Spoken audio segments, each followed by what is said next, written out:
Hello दोस्तों, good evening. दोस्तों, visas की, अमेरिका के वीज़ाज़ की जो होती है वो कैटेगरी होती है। पहली कैटेगरी जो होती है वो ट्रैवल वीज़ा होती है, ठीक है, जो B1 B2 होती है, ठीक है, जिसे हम यूज़ करते हैं टूरिज़्म पर्पस के लिए। जो आपका टूरिज़्म होता है उसमें हम इसको यूज़ करते हैं, ठीक है। इंडिया से आपका B1 B2 लग जाता है, आपके स्पाउस का, आपके बच्चे का, आप जाते हो और एक टूरिस्ट के तौर पे, एक पर्यटक के तौर पे, जस्ट अ टूरिस्ट वीज़ा, मतलब उसमें आप हॉलीडे वेकेशन ये सब करके आ सकते हो। 180 डेज़ तक का उसका लिमिट रहता है, एक साल, ठीक है। दूसरा, टूरिस्ट वीज़ा के अलावा आप B1 B2 वीज़ा को एक बिज़नेस टूर वीज़ा भी यूज़ कर सकते हो। किसी क्लाइंट से मिलना है, ऑफिशियल मीटिंग होती है ना, उस तरीके से कि भाई कोई आपकी डील है, आपको किसी से बात करने जाना है या कोई एक्सचेंज आप कुछ करने वाले हो प्रोग्राम इंटर कंट्री, तो उसके लिए आपको ज़रूरत पड़ती है, तो है, ठीक है। दोनों चीज़ हो गई।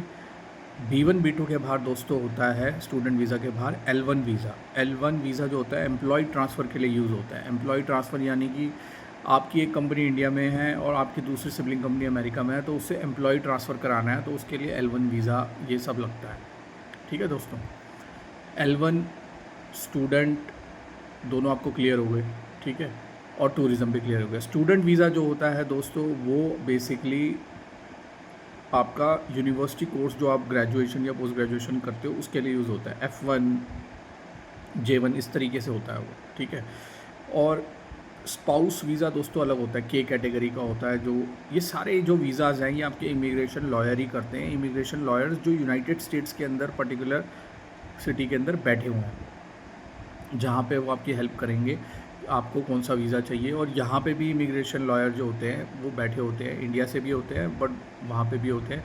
अगर आपका के पास B1 नहीं है, B2 नहीं है, तो पहले तो आपको एम्बेसी से B1 B2 वीज़ा चाहिए, US वीज़ा। फिर B1 B2 ट्रैवल वीज़ा लेने के बाद आपको उसके बाद वर्किंग वीज़ा चाहिए, ठीक है। उससे शिफ्ट कराते हो वीज़ा अगर, तो ठीक है। बट B1 B2 से ट्रांसफ़र कराने से अच्छा लोग क्या करते हैं, L1 पे चलते हैं। L1 पे एम्प्लॉय ट्रांसफ़र्स लेते हैं, ये सब करते हैं, वर्क वीज़ाज़ कहते हैं इनको, ठीक है। तो काफ़ी कॉम्प्लिकेटेड है दोस्तों ये सब ना। आप लोग देखिए कि कैसे मैं इसको आहिस्ता-आहिस्ता आप लोगों को वीडियो के माध्यम से समझाता हूँ कि वीज़ाज़ की कैटेगरी कैसे है। B1 B2 की कैटेगरी अलग है, L1 वीज़ा की कैटेगरी अलग है।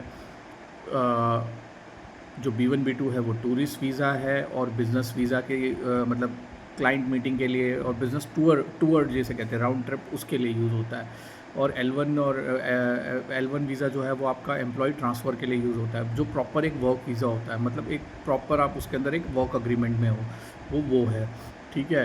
B1 B2 हो गया, L1 हो गया, ठीक है। जे जो होता है आपका जे वीज़ा या F1 मेरे ख्याल, ये सब जो है स्टूडेंट वीज़ा होते हैं, जो स्टूडेंट पर्पस के लिए यूज़ होते हैं।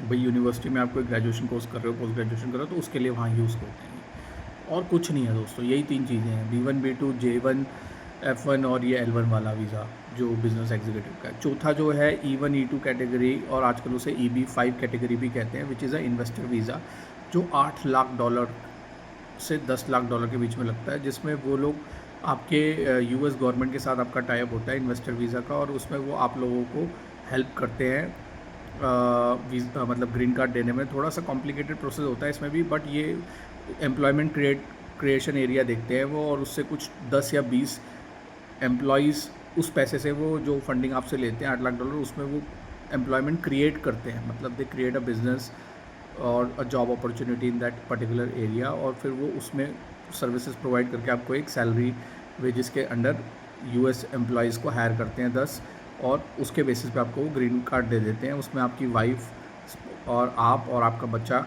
एक फैमिली, सिंगल फैमिली कवर आपका कुछ ऐसा है। तो जो भी मैं आपको ये सारी डिटेलिंग कर रहा हूँ वीडियो के अंदर 5 मिनट की, इससे आपको रफ़ आइडिया होगा दोस्तों कि मैं क्या कहना चाह रहा हूँ। थैंक यू दोस्तों।